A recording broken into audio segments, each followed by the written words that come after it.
just watched kind of two documentaries.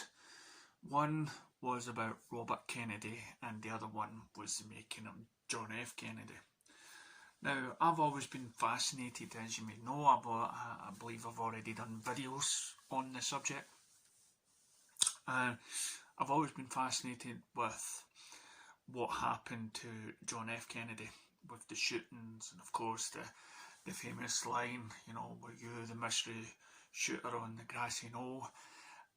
And I've always took that line to say, well, to have that line, it means that was somebody standing on the grass shooting.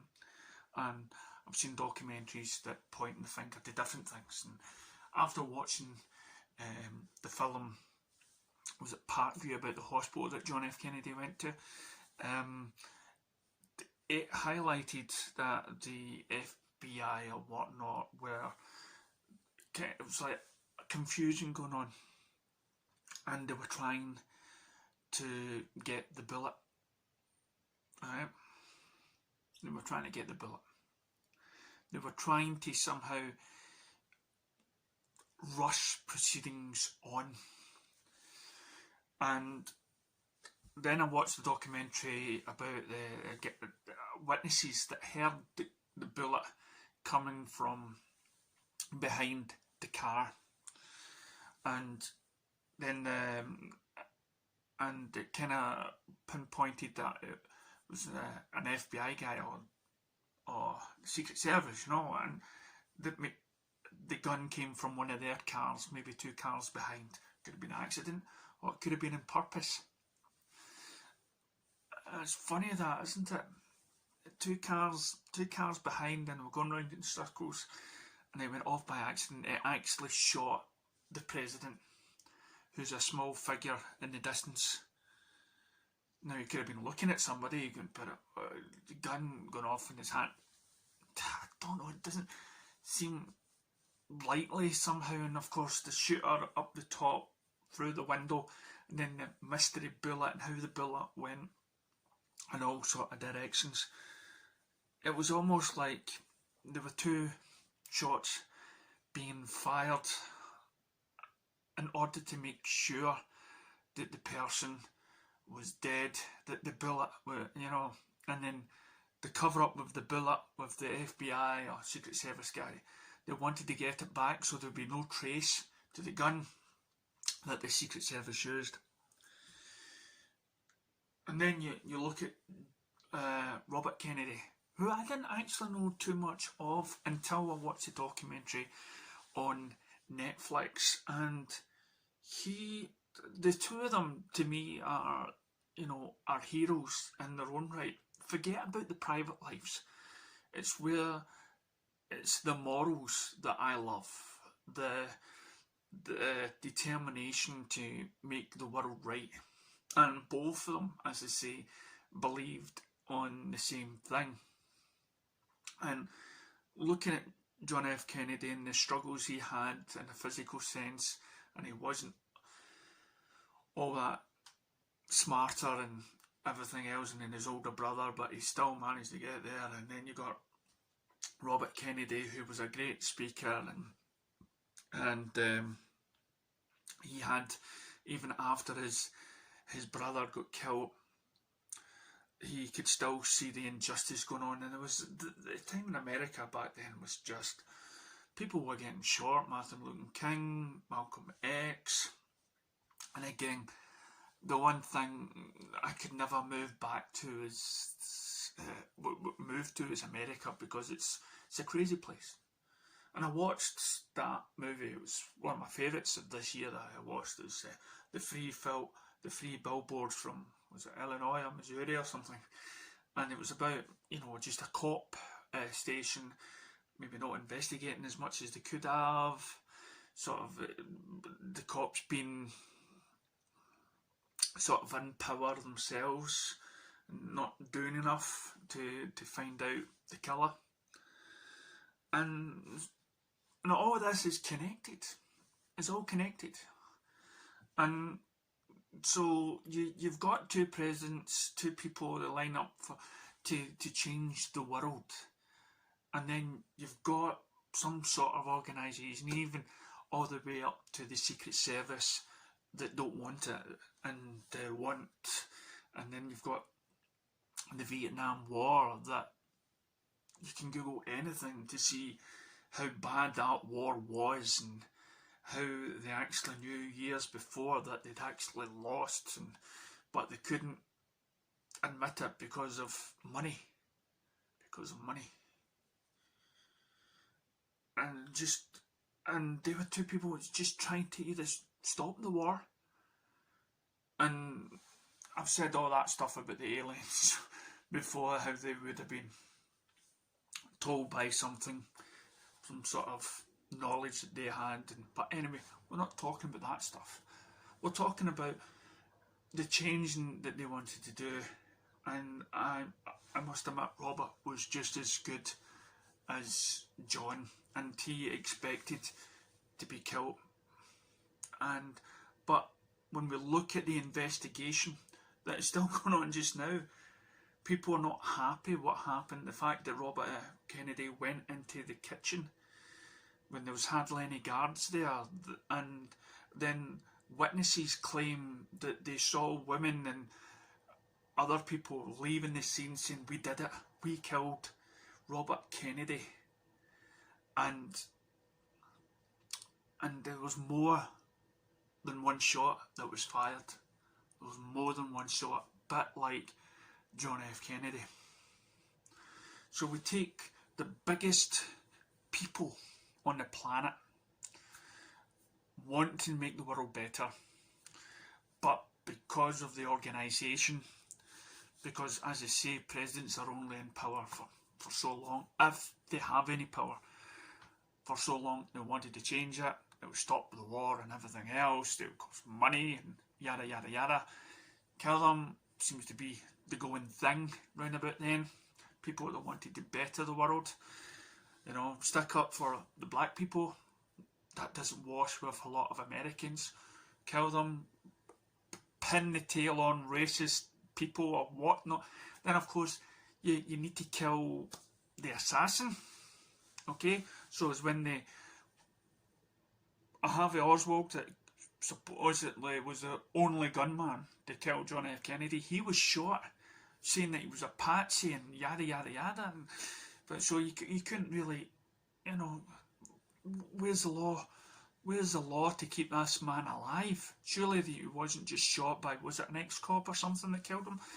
And surely, you keep the president, you make him suffer and you obey the laws. That's the way you've been brought up. But no, he was silenced. He was silenced. And then, of course, you go to Robert Kennedy's assassination. And the man, everybody was shouting, "Don't make him another Harvey Oswald. Keep him alive. Keep this person alive." And there is more than one. And when you listen to him, he doesn't come across as somebody that blindly could shoot the weapon the way it did. When they investigated the way Robert Kennedy was shot, there was a lot of inaccuracies going, and he wasn't mentally there. But at the same time, there were other witnesses that were saying that there were other gunmen and there was more than one shot fired. And there was no way the one person can use that gun twice in that rapid succession. And now we look at Stephen Avery. Stephen Avery, who, apart from his family, wasn't much liked from, the people that was growing up in the neighbourhood. Let's say Stephen Avery is just as the same looked down upon as a black person in America in the 1970s. That's the way they were treated. They were scum. They weren't what the people of that state wanted. And of course, they've got guns. So because he wasn't liked, just as any celebrity, any famous person, or any senator wanting to be president, they were ridiculed. They were the first ones to get their finger pointed to when shit hit the fan. So when, of course, the woman gets So when something happens to the women, does the police investigate? No, because they are a law into their own hands. They're a law themselves. They're not even going through the proper procedures. They know the procedures. Probably quite like the Secret Service that went to the Parkview to try to get the bullet back from John F. Kennedy. So of course police know about what is entailed when it comes to evidence and the court system, right? The police know about this, and they know how the court system works. They know how to paint a picture about somebody, the same way social media does. When you click onto any social media websites today, you know, they could be, as a lot of people say these days, fake news.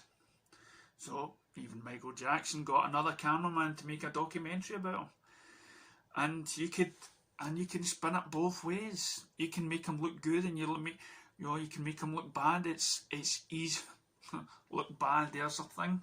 So it's bad. So that's how easy it is to make people perceive on what's right. And now we're at and then of course when Stephen Avery goes to jail, lo and behold, the right person gets found and gets sent to jail. Then what happens is, of course, he threatens to bow with the police, to bow the government. And already we know with John F. Kennedy and Robert Kennedy, the government wanting to, they wanted money. They wanted the money from the war efforts and everything else. So now we have this police station and this mayor and everybody else. How dare this person think he's better than us? How dare he have a voice? Oh, look, somebody else has been killed. Well, we can frame him just as easy because he's already been up on a similar charge. But then, of course, it's money that buys you the good lawyers. It's money that buys the right representation. This is why rich people get off free. This is why the power are the rich, or they believe to be the rich. Presidents have to be rich. Royal families have to be rich. Prime ministers and governments have to be rich. Okay, you can't get on the salary. God, that's why an actor got rich. I just looked at how a young boy in Cobra Kai gets paid. But I'm drifting off the subject. So now we have a lawyer who's got all the evidence. She's got all the evidence that basically not only pinpoints who did it, not only did the guilty person have a computer with all the details that basically say that he's more or less likely he did it, right? Not only did she have mountains of paperwork saying who did it and evidence that can get this person off, government doesn't want to know. John F. Kennedy, Robert Kennedy, they have paperwork somewhere. Right? They have paperwork, mountains of paperwork, or they know, or there's paper that's not allowed to be shown to the public because the people who are involved, their families will be harmed if the news got out. But it should be in the public domain. Shouldn't we be the ones to say, you know, why should we be living a lie to know, to believe whatever you tell us, what the media tells us? If it wasn't for this documentary done by Stephen Avery, we would have just forgot about him and be silent. You know, we wouldn't know anything about the goings on. It's a good thing about social media. But then again, social media, as I've found out in the past, can silence you as well. So you've only got one description. One of my videos was blocked recently, and so there's no sort of freedom of speech. So how do we ever know the truth? How do we ever know the truth?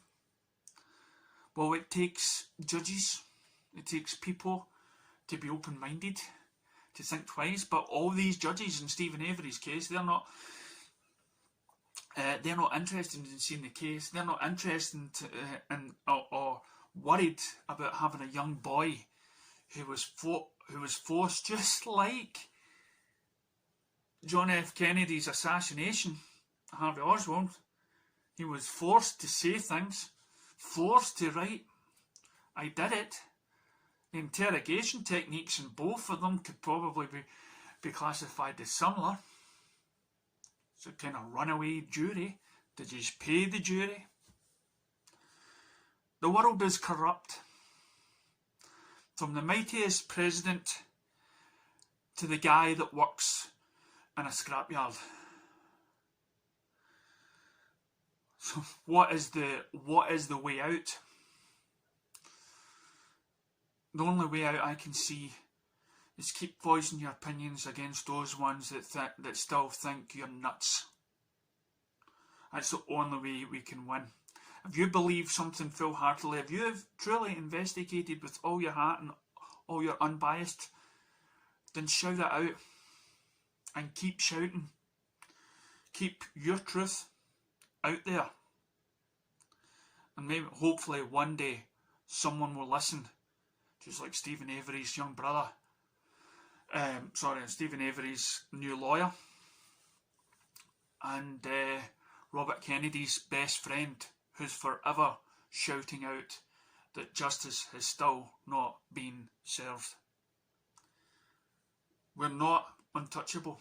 Doesn't matter how much money you've got, if you're poor or rich. But we must get the word out somehow. That this world, this law is corrupt.